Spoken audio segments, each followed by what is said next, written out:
فقط اليوم فكر في لسانك، هل وقعت بغيبة مسلم؟ إنا لله.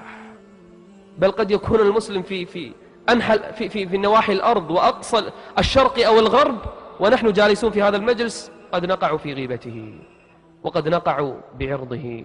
هل فكرت يوم من الأيام أن تحاسب هذا اللسان؟ عمر بن الخطاب تعلمون ما الذي صنع في الحديبية؟ ماذا صنع؟ جادل من؟ النبي عليه الصلاة والسلام. يريد الحق عمر، يريد الرفع لهذا الدين. قال أنرضى الدنية من ديننا؟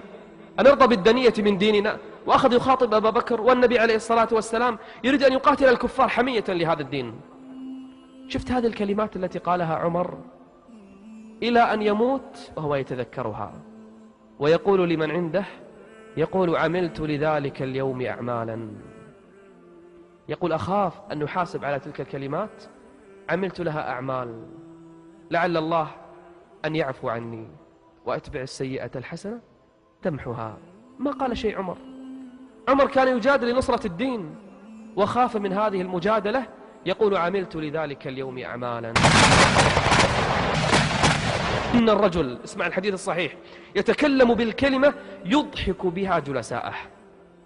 كلمة في مجلس حتى أضحك بها الجالسين. قال إن الرجل يتكلم بالكلمة يضحك بها جلساءه، يهوي بها أبعد من الثريا. والحديث صحيح. كلمة، ما بالكم بكلمتين؟ ما بالكم بالمجلس كله من أوله إلى آخره؟ يضحك، يكذب، يقع بأعراض المسلمين، يتكلم بكلمات فقط هدفه يضحك به الناس. من طلب منك أن تضحك الناس بما حرم الله؟ وأنت ملزم بهذا. وماذا ينفعك هذا المجلس عند الله سبحانه يوم القيامة؟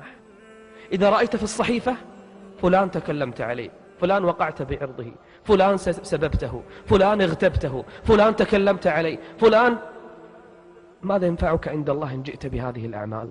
فكر، المسألة خطيرة. اللسان. ولهذا لما قال له معاذ وهل نحن مؤاخذون بما نتكلم يا رسول الله؟ يعني نعم، الخمر نؤاخذ عليه، الزنا نؤاخذ عليه، القتل نؤاخذ عليه، نعم هذه الأعمال علمنا عنها فواحش ومنكرات وكبائر، لكن اللسان مثل ما يستهين الآن أكثر الناس.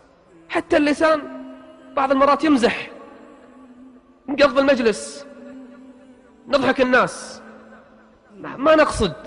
أو أن مؤاخذون بما نتكلم يا رسول الله؟ قال ثكلتك أمك يا معاذ، وهل يكب الناس على مناخرهم في النار إلا حصائد ألسنتهم؟ ما الذي يدخل الناس النار يا أخوة؟ اللسان. وانظر إلى خطورته. ربي سألتك أن تكون خواتمي أعمال خير في رضاك إلهي يا ربي، رجوتك لا تؤاخذ زلتي.